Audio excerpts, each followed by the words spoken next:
much, now I'm swallowed. Was this the most disappointing fight of all time? Tyson vs. Paul leaves fans fuming. It was hyped as the clash of the ages, a showdown between boxing legend Mike Tyson and internet sensation turned fighter Jake Paul.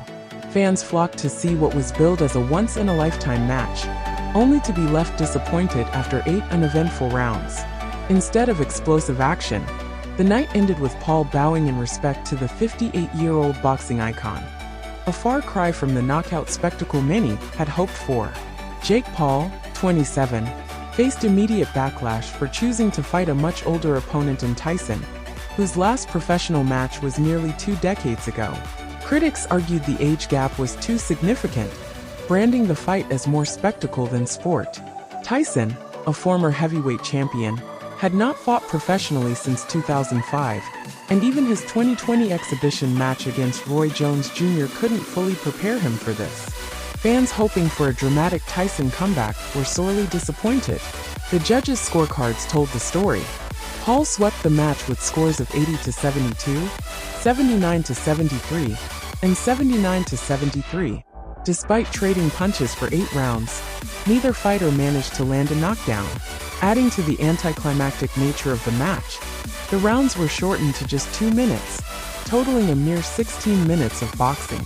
Tyson explained the reasoning behind the shorter rounds during a press conference earlier this year.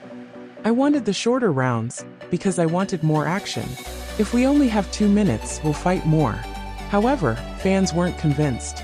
Many took to social media to voice their frustration, with one irate viewer declaring, "I just wasted my life on this trash fight." The backlash was immediate and brutal. "The loser of this #Paul Tyson fight was Netflix," wrote one angry user, referencing the streaming platform that hosted the event. Technical issues during the live stream added fuel to the fire, with many viewers experiencing buffering and audio problems. Netflix declined to comment on the complaints. Fans weren't shy about voicing their disappointment with the fight itself either. "Most disappointing fight on the whole card," one fan wrote. Another commented, "Not sure what I expected, but #Paul vs. Tyson was a complete joke and waste of time. Sad, especially after 2 great bouts, right before on the undercard." For Paul, the fight added another victory to his record, bringing him to 11-1 as a professional, known for taking on mixed martial arts stars and less experienced boxers. Paul continues to solidify his place in the world of celebrity boxing.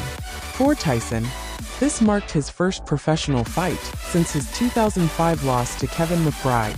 Although he appeared in an exhibition match against Roy Jones Jr. in 2020, this fight against Paul was his first competitive outing in nearly 20 years. Adding to the night's chaos were numerous technical issues. Many fans encountered buffering problems on Netflix, while the commentary team struggled with audio malfunctions. Boxing legend Evander Holyfield couldn't hear host Kate Abdo through his earpiece, and later, Jerry Jones had to borrow a microphone mid-broadcast. While the Tyson vs. Paul fight generated massive attention, it ultimately failed to deliver the fireworks fans were expecting.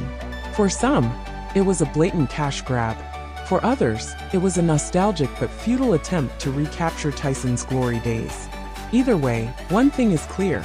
This fight will go down as one of the most polarizing, and perhaps disappointing, events in modern boxing